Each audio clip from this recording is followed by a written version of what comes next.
ओम शांति। आज 9 अप्रैल 2022 के साकार मधुर महावाक्य हैं। आज की मधुर मुरली में बाबा बच्चों को बहुत ही विशेष बात बता रहे हैं कि तुम बच्चों की प्रीत एक बाबा से ही होनी चाहिए। जिन बच्चों की प्रीत एक बाबा से है, उनकी ये निशानी होगी कि वो एक बाबा को ही याद करेंगे, किसी और को नहीं। कभी किसी को दुख नहीं देंगे, ना ही मन में किसी के लिए घृणा रखेंगे। अपना पूरा पूरा पोता मेल बाबा को देंगे, कुसंग से अपनी संभाल करेंगे। बहुत ही सुंदर बात आज बाबा सिखा रहे हैं कि आप बच्चे इस समय धीरज धरते हो कि अब नई दुनिया आने वाली है, ये पुरानी दुनिया जाने वाली है। जब ये दुनिया जाने वाली है तो इससे प्रीत क्यों रखनी। जो बच्चे एक बाप की याद में रहते हैं, माया भी परीक्षा लेती है। बीच बीच में माया हिलाने की कोशिश करती है। जो बच्चे याद में रहते हैं तो माया उन पर जीत प्राप्त नहीं कर सकती। कोई कोई बच्चे तो छोड़ के ही चले जाते हैं। जैसे कोई मक्खी मरती है तो चींटियाँ उठा के ले जाती हैं, तो यहाँ पर भी बहुत ऐसे बच्चे हैं जिन्हें माया उठा के ले जाती है, कमज़ोर बना देती है।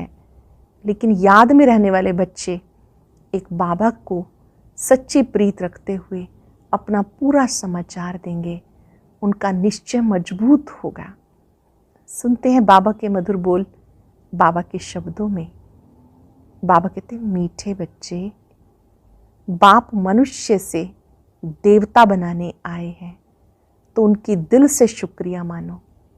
बाप मनुष्य से देवता बनाने आए हैं तो उनकी दिल से शुक्रिया मानो। श्रीमत पर चलते रहो, एक से सच्ची प्रीत रखो, एक बाबा से सच्ची सच्ची प्रीत रखो। कुछ न जिन बच्चों की बाप से प्रीत है, उनकी निशानियाँ क्या होंगी।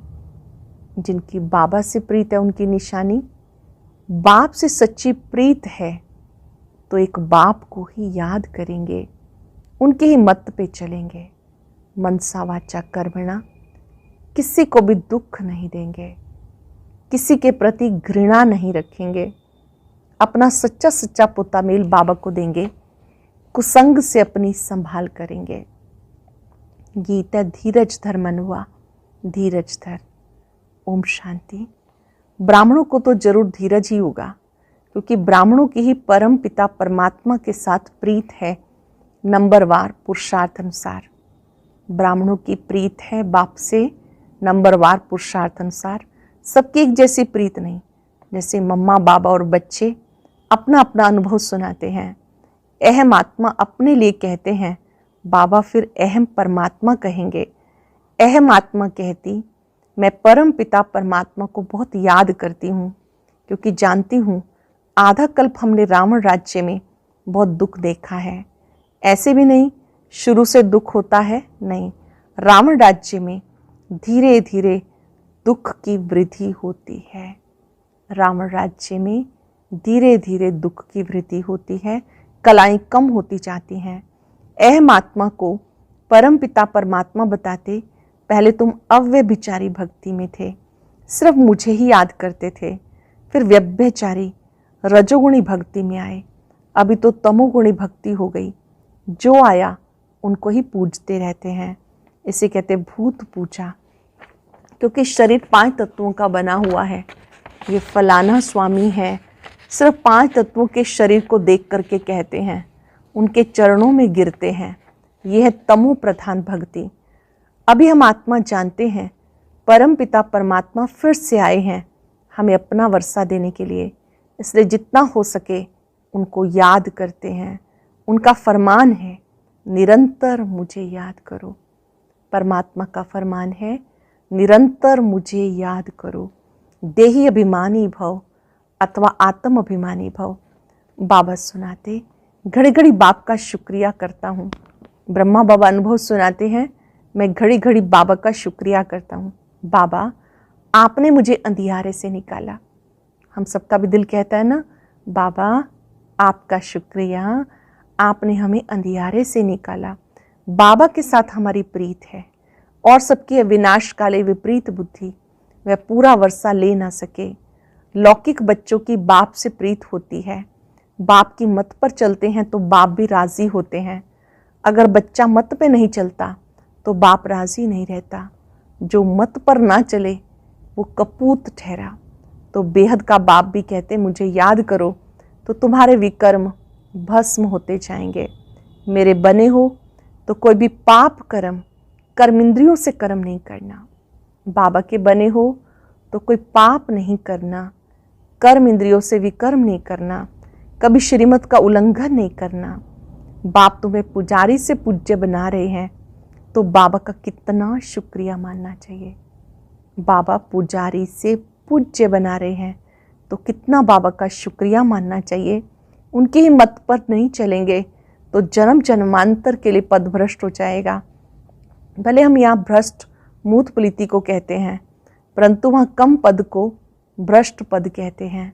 बाबा कहते अच्छी रीति प्रीत लगाओ। जैसे स्त्री पति को याद करती है वैसे तुम मुझे याद करो। मेरी श्रीमत पे चलो। मनसा वाचा कर्मणा, कभी किसी को दुख नहीं दो। मन में किसी के लिए भी घृणा नहीं रखना। हर आत्मा अपना अपना पार्ट बजा रही है। तुम जानते हो आपका ये जन्म भविष्य के जन्म से ऊंचा है। यहाँ हम ईश्वरीय औलाद बने हैं, सतयुग में दैवी औलाद होंगे। यहाँ की महिमा जास्ती है।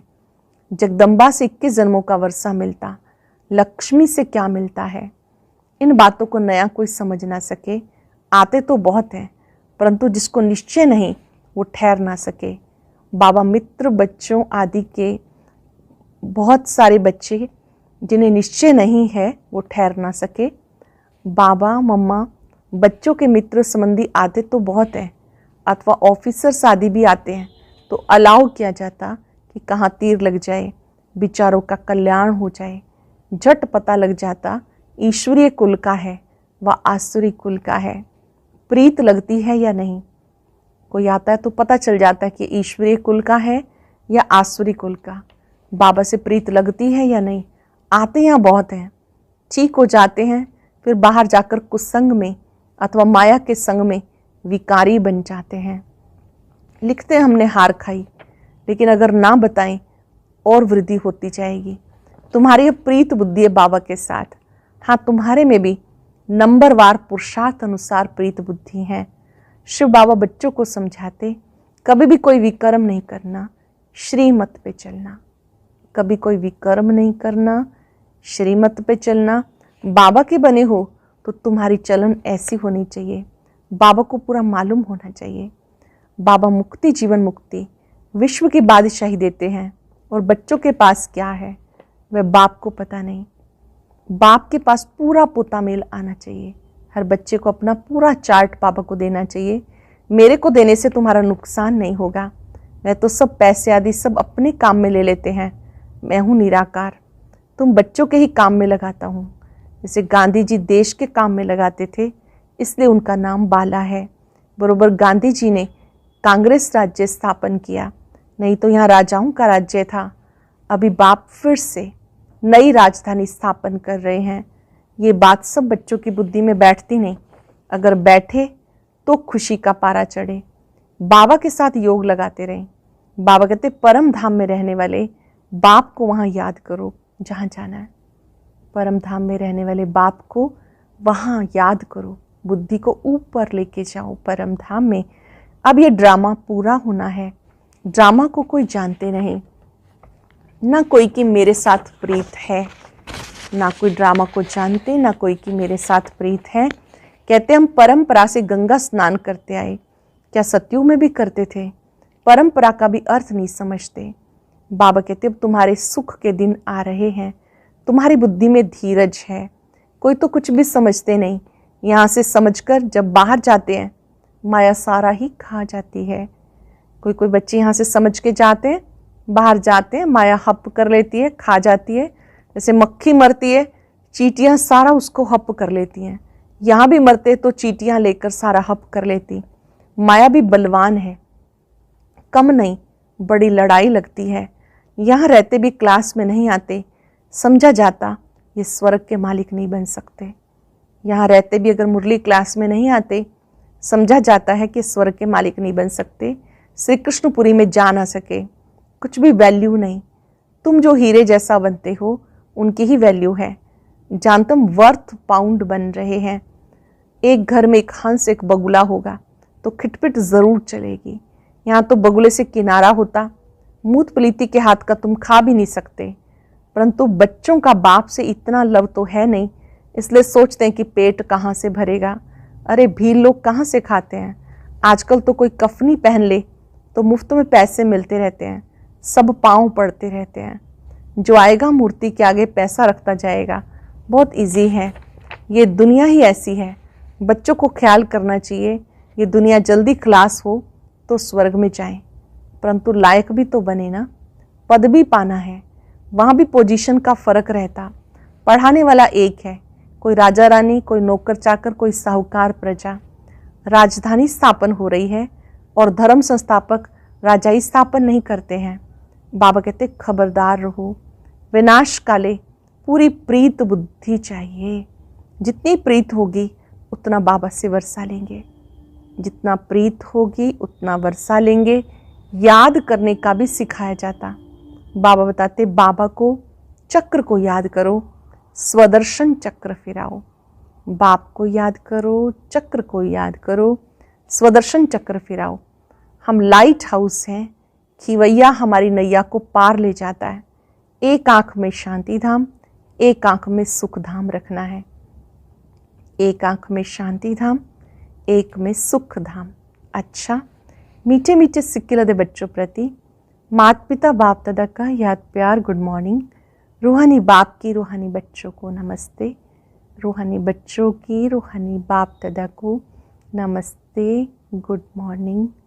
शुक्रिया बाबा, शुक्रिया। धारणा के लिए सार।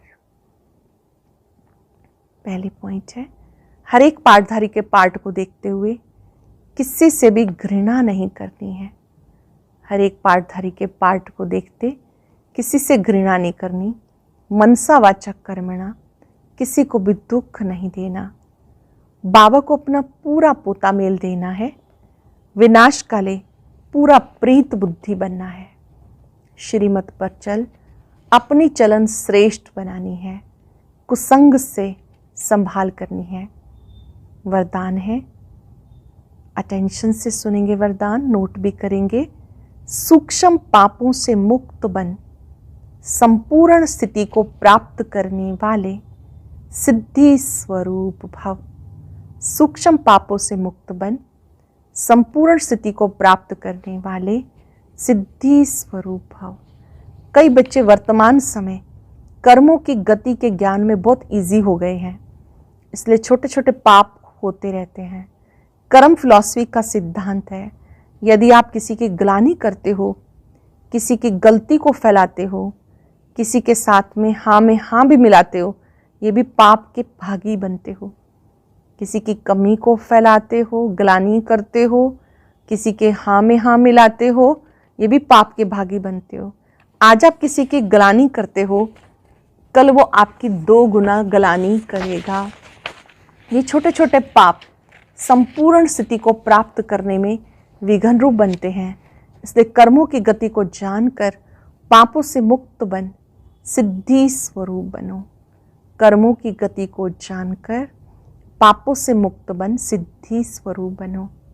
स्लोगन है, आदि पिता के समान बनने के लिए शक्ति, शांति और सर्व गुणों के स्तंभ बनो। आदि पिता के समान बनने के लिए, ब्रह्मा बाप समान बनने के लिए शक्ति, शांति, सर्व गुणों के स्तंभ बनो। आज याद रखेंगे, मैं सिद्धि स्वरूप आत्मा हूँ।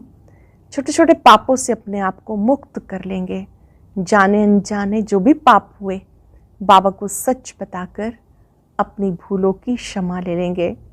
मातेश्वरी जी के महावाक्य, निराकारी दुनिया अर्थात आत्माओं के रहने का स्थान।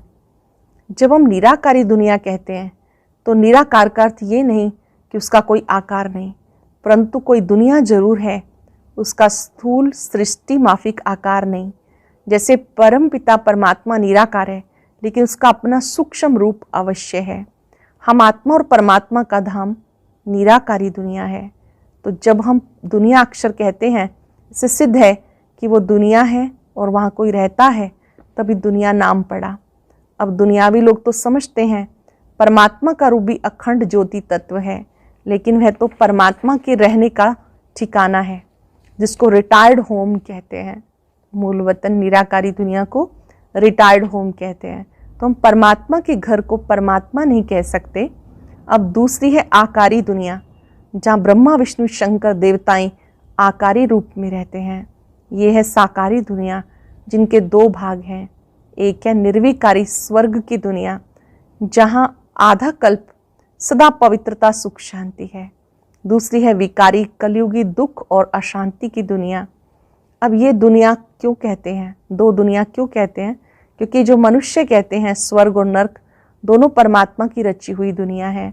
इस पर परमात्मा के महावाक्य हैं, बच्चे मैंने कोई दुख की दुनिया नहीं रची, जो मैंने दुनिया रची वो सुख की रची। अब ये जो दुख और अशांति की दुनिया है, वो मनुष्य आत्माएं अपने आप को और मुझ परमात्मा को भूलने के कारण हिसाब किताब भोग रहे हैं। बाकी ऐसे नहीं कि जिस समय सुख और पुण्य की दुनिया है वहाँ कोई सृष्टि नहीं चलती। हाँ, अवश्य जब हम कहते हैं वहाँ देवताओं का निवास था तो जरूर वहाँ प्रवृत्ति चलती थी, परंतु विकारी पैदाइश नहीं थी, जिस कारण कोई कर्म बंधन नहीं था। उस दुनिया को कर्म बंधन रहित स्वर्ग की दुनिया कहते हैं। तो एक है निराकारी दुनिया, दूसरी है आकारी दुनिया और तीसरी है साकारी दुनिया। मूल वतन निराकारी दुनिया, सूक्ष्म लोक आकारी दुनिया, यह है साकारी दुनिया। भगवान के आने का अनादि रचा हुआ प्रोग्राम। ये जो मनुष्य गीत गाते हैं, गीता के भगवान अपना वचन निभाने आ जाओ। अब तो स्वयं गीता का भगवान कल्प पहले वाला वचन पालन करने के लिए आए हैं। कहते बच्चे, अब जब भारत पर अति धर्म ग्लानि है, तब मैं इस समय आकर अपना अंजाम पालन करता हूँ, मतलब वायदा निभाने आता हूँ। अब मेरे आने का मतलब ये नहीं कि मैं कोई युगे युगे आता हूँ। सब युगों में कोई धर्म ग्लानि नहीं होती, धर्म ग्लानि होते कलयुग में। मानो परमात्मा कलयुग के समय आता है और कलयुग फिर कल्प कल्प आता है, तो जरूर वह कल्प कल्प आता है। कल्प में फिर 4 युग हैं, उसको ही कल्प कहते हैं। आधा कल्प सतयुग त्रेता में सतोगुणी सतो प्रधान है, वहाँ परमात्मा के आने की कोई ज़रूरत नहीं। द्वापर युग से फिर दूसरे धर्मों की शुरुआत है, उस समय भी अति धर्म ग्लानि नहीं। इससे सिद्ध है कि परमात्मा तीनों युगों में आता ही नहीं है। बाकी रहा कलयुग, उसके अंत में अति धर्म ग्लानि होती। उसी समय परमात्मा आकर अधर्म विनाश कर सत्य धर्म की स्थापना करते हैं। अगर द्वापर में आया हुआ होता तो द्वापर के बाद सतयुग आना चाहिए, फिर कलयुग क्यों? ऐसे नहीं कहेंगे कि परमात्मा ने घोर कलयुग की स्थापना की। अब ये तो बात नहीं हो सकती। परमात्मा कहते मैं एक हूँ, एक ही बार अधर्म का विनाश कर, कलयुग का विनाश कर सतयुग की स्थापना करता हूँ। मेरे आने का समय संगम युग है। बाबा के आने का समय संगम युग है। आज अभ्यास करेंगे, मैं सिद्धि स्वरूप आत्मा हूँ। और अब सुनते हैं आज का अव्यक्त ज्ञान मोती। ये एक बहुत संस्कारितापूर्ण वीडियो है, जरूर देखें, कोई भी मिस ना करे।